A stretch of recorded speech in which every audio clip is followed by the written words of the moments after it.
Ang isinasakdal ay walang sala. Hihingi ko lang yung pangunawa mo. Winasak mo ang kaligayahan ko! Sa totoo lang, ako ang naiinggit sa kanya. Sapagkat meron siyang iloy na nagaganyan sa kanya. Kaya yung yan, ang pinakawalan ko sa kakahuyan. Tutuwa ako. Nakita tayong muli. Tinatanggap ko ang inyong pakikipagkaibigan. Ang sinasabi mo na meron pa akong magulang na buhay pa ang aking iloy. Ano ba kasing gagawin natin dito? Dito sa pamilihan, batid kong narito ang aking kapalaran. Ba't ka tinakwil? Dahil ipinagkanulo ako ng isang babae. Isang babae na labis kong pinagkatiwalaan. Labis mo rin siyang minahal. Inamahal. Tama ang sinabi ng iyong kapit. Buhay pa si Dalang. Yun ang pangalan ng iyong ina. Yoyo Awi, bakit inilihim mo sa akin to? Bakit hindi mo pinagtapat sa akin na buhay pa siya? Patawarin mo ako. Yan ang nais ng iyong baba upang manatili ka sa iyong bukod noon. Sa aking bukod? Yoyo Awi, matagal na akong naging alipin. Matagal na akong wala sa aking bukod. At matagal na rin pumanaw si Baba. Bakit hindi mo pinagtapat to sa akin? Amaya. Nasaan ang aking ina? Sabihin mo kung nasaan siya. Marahil isa siya sa mga nakatakas ng lusubin ng Ra ang ating banwa. Marahil ay doon pa rin siya sa kanyang balay, kasama ng ibang nakaligtas. Amaya? Yang Tersayang! Dalang, Agang! hinahanap mo rin ba siyang Tersayang? Oo. Wala rin si Pingas eh. Marahil ay magkasama sila. Saan naman sila tutungo?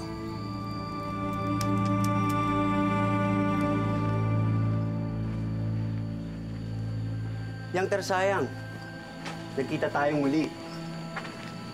Anong kailangan mo at naparito ka sa aking aho? Narito ako upang ibigay sa inyo ang mga bayad na buwis ng mga dayo na nakahimpil ngayon sa pamilihan. Ipagpaumanhin ninyo kung naglakas ako ng loob na italaga ang aking sarili upang singilin sa kanila ang mga ito. Sandali. Kulang yan. Hindi yan ang usapang bayad sa aming dato at ang mga dayo. Yang hawak mo, hindi kaya kabilang yan sa mga binayad nila? Tama ka. Kabilang ang mga ito. Ngunit ito naman ang pambabayad mo sa amin sa ginawa naming paniningil sa mga dayo. Tama bang narinig ko? Na sinisingil mo ko sa ginawa mong pagkuha sa buwis ng mga dayo sa sarili kong naaahupan? Tama ang narinig nyo, Dato. Makatwiran lang din naman na singilin ko kayo, hindi ba? Lalo pat pinaghirapan din naman namin ang mga ito. Hindi ko lubos maisip na tinago niyo sa akin to. Alam niyo, matagal na ako nasasabik na makita ang aking iloy. Ngunit hindi mo pa rin sinabi sa akin to. Ikaw na pinagkakatiwalaan ko. Amaya.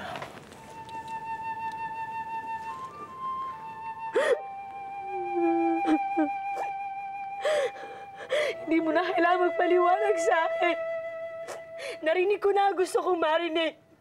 Nabuhay pa ang aking iloy na tinago mo! Saan ka pupunta? Amaya! Labis kang tinitingala ng ating anak na si Banok. Kaya't kung ano man ang sabihin mo, ay pinahahalagahan niya. O kung masakit man ay dinidibdib niya. Ayokong malayo ang loob niya sa'yo katulad ni Bagani. Kaya't hinihiling ko na mag-iingat ka sa iyong mga pananalita. Labis ang iyong pangangalaga sa iyong mga anak. Kung kaya't lumaking mahina ang loob ni Bagani. Gagawin kong katulad ko si Banok Lingayan. At yun ang magaganap. Ang lakas talaga ng loob mo gawin ito, babae. Hindi ka inutusan ng aming dato na maningil. Kaya amin na yan. Sandali lamang. Sandig! Pinaghirapan namin naman ito. Pabayaan mo siya. Pinagkakaloob ko na sa kanya mga hawak niya. Salamat, Dato. Sabi na nga ba't magkakasundo tayo? Ipinapangako ko na pagbubutihan ko ang araw-araw na paniningil sa sino mang dadayo sa pamilihan. Tigas, halika na. Paalam, Dato. Hanggang sa muli natin pagkikita.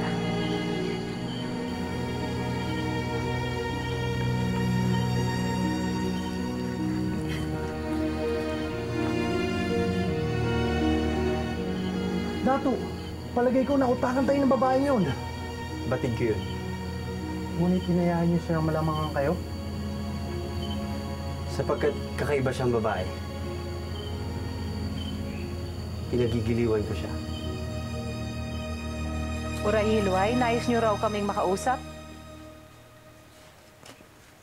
Ngayon ang pangako kong pipili ng hahaliling punong babaylan sa akin, hindi ba? Bituon, Abiyang, nais kong ipatawag ninyo ang lahat. Nakapagpasya na ako.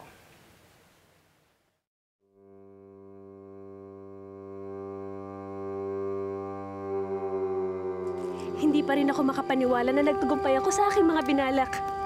Biruin mo, napapayag ko ang Dato na ako maging taga-singil niya ng mga buwis sa mga dayo. Matalino ka nga talaga, Umbo. Tunay kang pinukot. Kaya humahanga ako sa'yo. Sayang! Dagagang, ano ginagawa mo dito? May nakapagsabi sa amin na pumunta daw kayo sa banwa ni Dato Saghid. Ano bang binabalak mo? Bakit kayo pumunta doon? Iloy, huwag na kayo mag-alala pa sa amin. At sana hindi na kayo sumunod rito dahil malamig na.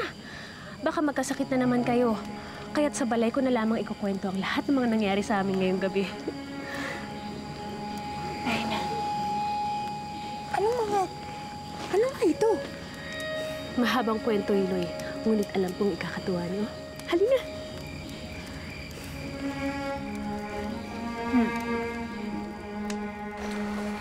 Mawalang galang na. Mari, bakit ang makausap? Nais ko sanang hiramin ang iyong baroto. Ano bang binabalak mo? Saan ka pupunta? Pumunta ako sa banwa ni Baba. Nais ko makita ang aking Iloy.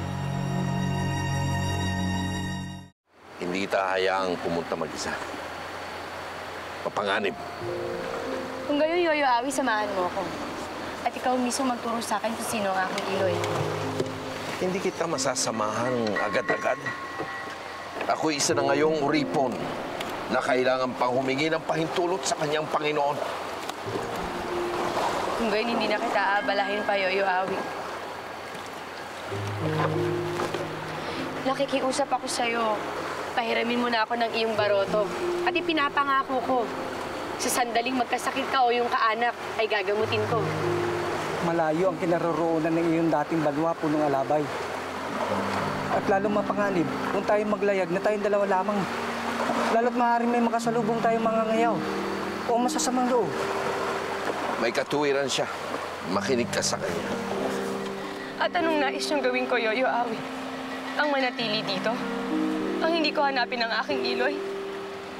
Yoyo Awi, matagal na akong nananapik sa kanya. At kahit anong panganib pa ang haharapin ko, handa akong tanggapin yun. Makita ko lang ang aking Iloy.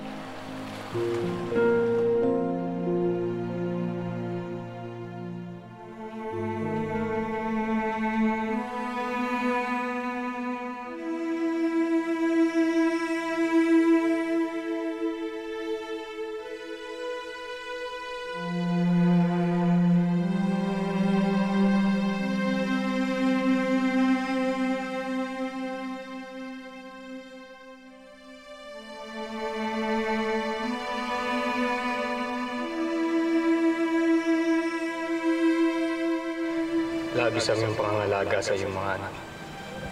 Kung kaya't lumaking mahina ang loob ni Pagano. Gagawin kong katulad ko si Banok Lingayan. At yun ang magaganap.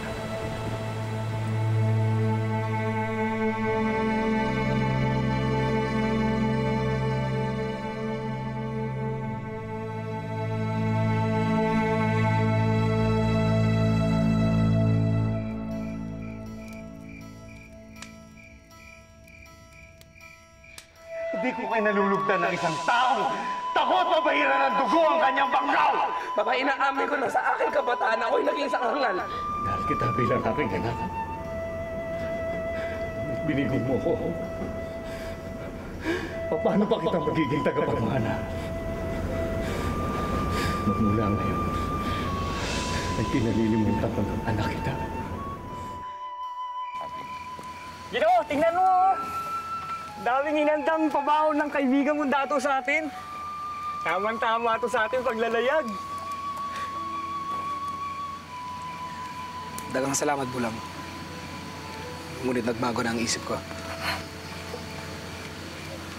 Nais ko na lamang manatili dito. Sandali, Ginoo. Tama bang narinig namin? Hindi na tayo alis. Nakikiusap ko sa'yo. Pahiramin mo na ako ng iyong baroto. Pawanin, punong alabay. Ngunit hindi ko ilalagay sa ikapapahamak ang aking sarili. Lalo't ako may mga anak na. Kung gayon, kung hindi niyo ako naisamahan, ako mismo mag-isa ang maglalayag. Hindi kita hayaang... Hindi kayo kami hayaan Hindi mo kita na ako. hayaang umalis alang-alang sa iyong kaligtasan. Hindi, Karis. Yoyo, Ami, hayaan mo na ako. Nais ko makita ang aking iloy. Amaya!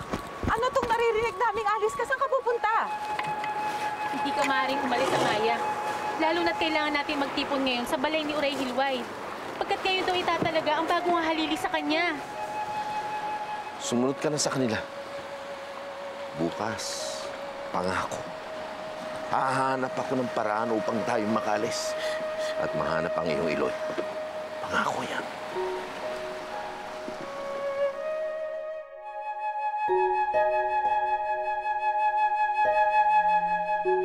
Bakit biglang nagbagong pag-iisip mo? Kaibigang Bagari, ba't nais mong manatili dito sa amin? Sapagkat tunay akong humahanga sa salaysay ng inyong buhay. Kung paano ang isang dating bihag na walang kalaban-laban ay naging isang pinuno. Isang matapang na mandirigma. Kung mamumuhay ako sa dating banwa ng aking iloy, hindi ako matututo. Walang nais kong maging katulad ninyo. Nais kong matutunan maging matapang. O sa pag-uwi namin sa aming pood, may pagmalaki naman ako ng aking baba.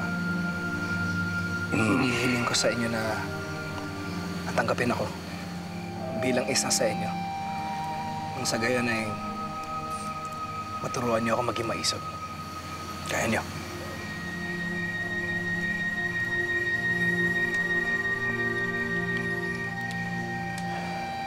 Siya, kung yun ang iyong pasya, sige, manatili ka rito, kaibigan.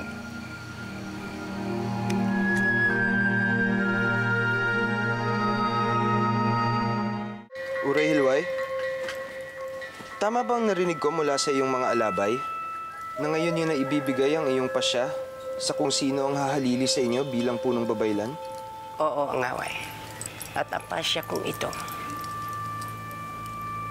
ay ang ating unang hakbang upang pabagsakin si Mang Gubat.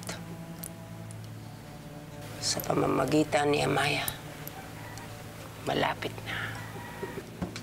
Malapit nang maganap ang pagpaparusa natin sa kanilang dalawa. Malapit na. Silay, totoo nga ba na ngayon napipili ang punong babaylan ang papalit sa kanya? Oo. At may hinala na ako kung sinong pipiliin niya. Sino?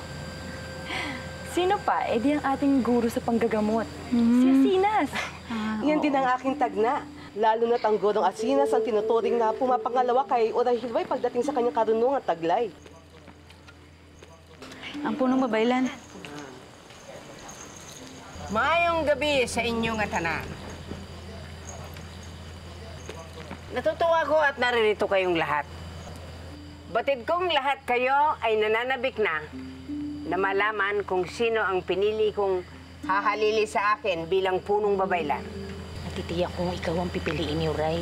Pagkat para sa amin, ikaw ang nararapat. Salamat, Abyang.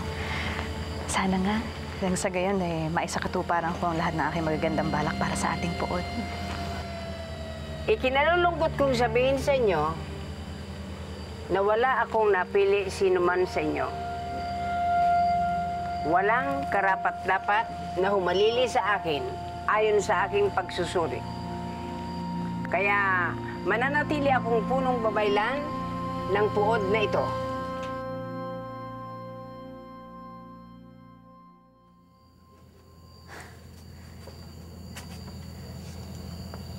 Tulog na pala ang anak mo. Marahil dahil sa pagod. Dalang.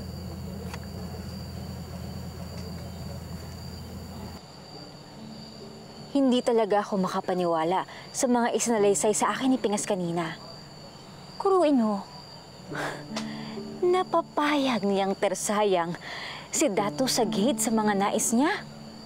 Abay, napakatalino talaga niyang anak mo, Dalang. Kaya ipinagmamalaki ko na siya ang aking anak. Napakapalad ko na may anak akong katulad niya. Ako, doon na tayo sa labas at baka magambala pa natin ang aking anak. Amaya. Binayaan, pagtago ka dito. Amaya!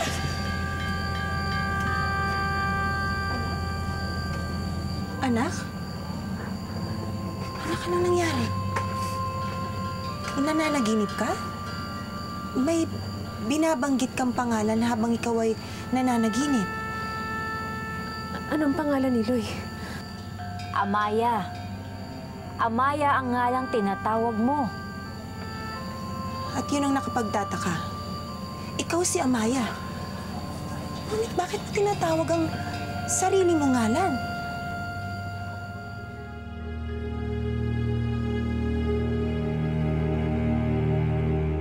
Meron bang tumututol sa aking pasya?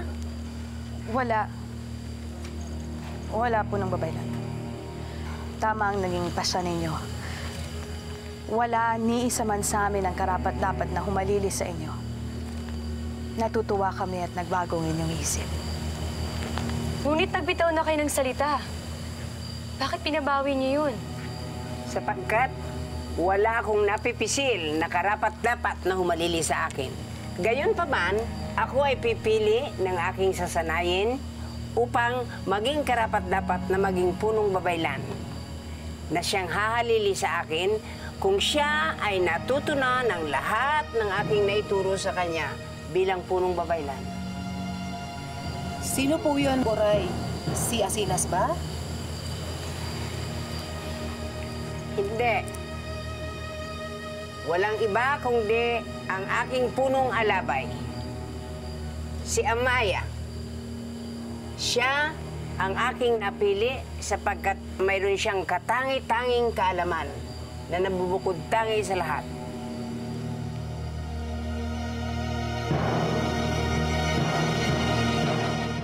Natutuwa ako sa inyong pahayag na huwag nang magbitiw. Sumasang-ayon ako doon. Ngunit paano kayo nakasisigurado sa iyong ikaduwang pasya? Si Amaya isang punong alabay lamang. Kaya't kung sasanayin mo siya upang humalili sa inyo, hindi naman yata makatarungan yon dahil paano kaming mga babaylan na? Kung mayroon kayong ibig sanayin upang humalili sa inyo, dapat sahanin ng mga babaylan kayo pumili. Ipagpauman ninyo kung ako ang nagiging sanhi ng pagtatalo nyo. Ngunit tulad nyo, ako rin nagulat sa pagkapasya ng punong babaylan. Huwag ka magsinungaling, Amaya. Tiyak kong masaya ka sa pasya ng punong babaylan. Sukat na sila'y. Nais kong sabihin sa lahat na walang sino man sa inyo ang sa ngayon ay may karapatang sumuway sa aking pasya. Sasanayin ko si Amaya hanggang sa matutuhan niya ang lahat ng dapat malaman ng isang punong babaylan bago ko siya hirangin na maging kapalit ko. Hindi ko maalala ang aking panaginip ko kaya't hindi ko alam kung bakit ko tinawag ang aking sariling pangalan. Yun nga ang hindi ko maunawaan. Tinawag mo ang sarili mong ngalan ng tila ibang tao ang tinatawag mo. Oo nga. Narinig ko rin yun. Tila hindi ang iyong sarili ang iyong tinatawag, kundi ang ibang tao. Isang kaibangan, Dadagang. May kilala pa ba kayong ibang Amaya maliban sa akin? Ako'y wala na. Kaya't maniwala kayo. Nasambit ko lamang talaga ang aking pangalan. Huwag niyo na lamang itong pansinin. Ang mabuti pa yung magpahinga na lamang tayo at ako'y babalik na rin sa aking pamamahinga.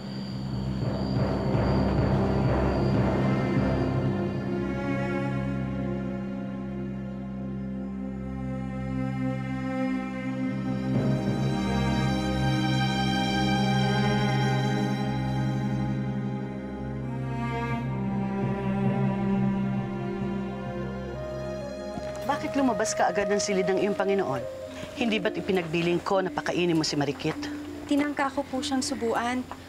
Subalit ayaw niyang kumain, kaya't pinalabas na lang niya ako sa kanyang silid. Ayaw ko naman pilitin at baka ako'y makagalitan.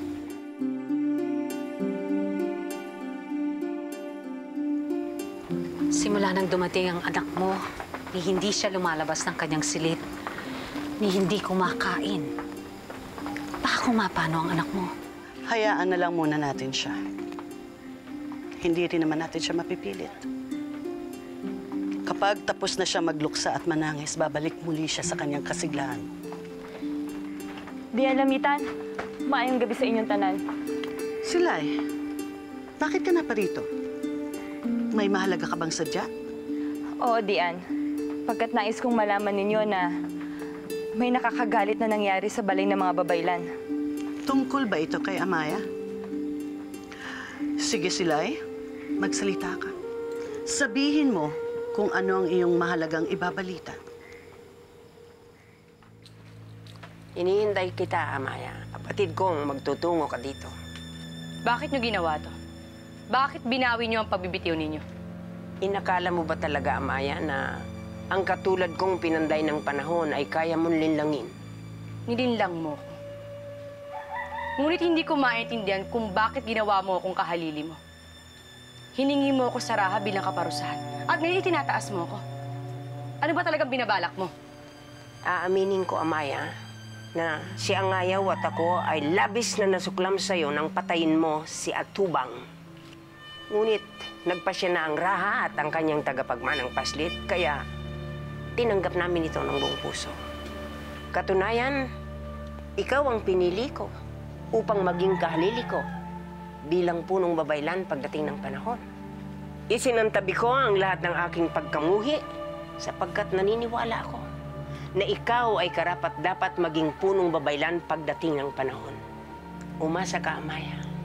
Sa pamamagitan ko, ikaw ay kikilalaning pinakadakilang babaylan sa lahat ng panahon. Ipinangangako ko yan sa'yo.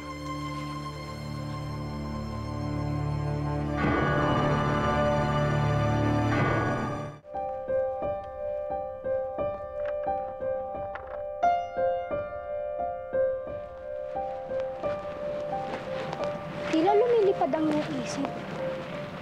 Ano na naman ba ang kakaibang binabalak? Wala, Pingas. Naalala ko lamang ang aking kapatid. Simula nung kubkubin ang ating banwa, wala na akong narinig mula sa kanya. Ngunit hindi siya nawala sa aking isipan. Kaya marahil ay dinalaw na ako sa aking panaginip kagabi. Sino ang kapatid na tinutukoy mo? Ano ang kanyang anyo? Magkasinghalin tulad ba kayo ng kariktan? Hindi mo na maaaring mabatid. Ngunit ambo. Pingas, pamanhin. Itigil mo na ang iyong pag-uusisa dahil wala akong isasubmit ukol sa aking kapatid. At nakikiusap ako na huwag mo nang ipabatid pa sa ating mga iloy ang aking mga tinuran. Kung maaari ay sa ating dalawa na lamang ang ating pag-usap na ito. Maliwanag?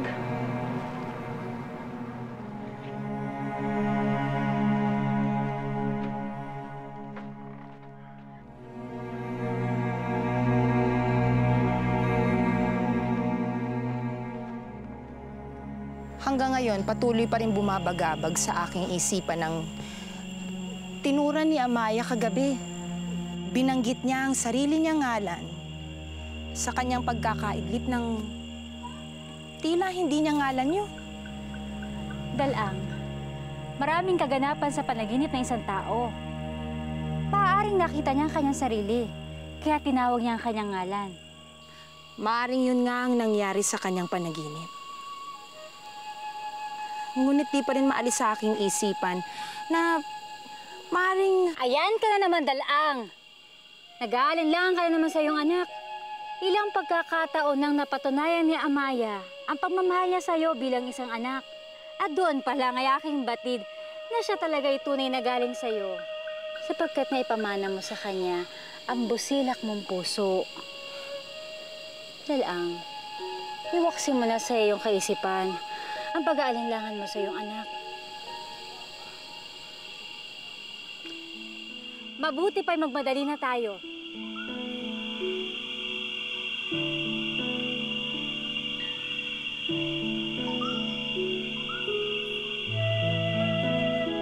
Binabati kita, Amaya. Ibinalita sa akin ng mga ibang uripon na ikaw daw ang napili ng punong babaylan na pangalaga ang humalili sa kanya. Oo, Bayang. Ako may nagulat sa kanyang pasya. Hindi ko inaakala. Lalo na nang pastangin ko si Atubang. Kaya nga napakapalad mo, Umbu Amaya. Pagkat hindi naging hadlang ang bagay na iyon upang piliin ka niya. Siyang tunay, umaayon sa iyo ang tadhana. Oo, umaayon nga sa akin ang tadhana. Ngunit Bayang, napapaisip ako kung tatanggapin ko pa ang inaalok ni Uray Hilway. Bakit hindi mo tatanggapin? Hindi ba yun ang nais mo? Oo, nais ko talaga maging babaylan. Ngunit hindi ko din inaakala na buhay pa pala ang aking Iloy. Totoo ba? Lubos ako nasisiyahan sa'yo, Umbu Amaya. Salamat, Alonsina. Ipinagtapat sa akin ni Yoyo Awi ang lahat. Nabuhay pa ang aking Iloy. Hindi ko alam kung anong mararamdaman ko, pero nagagalak ang aking puso. Kaya Bayang, napaisip ako. Ayoko na ituloy yung paghihiganti ko sa Raha. Ang tanging nais ko lamang ngayon makasama ang aking Iloy.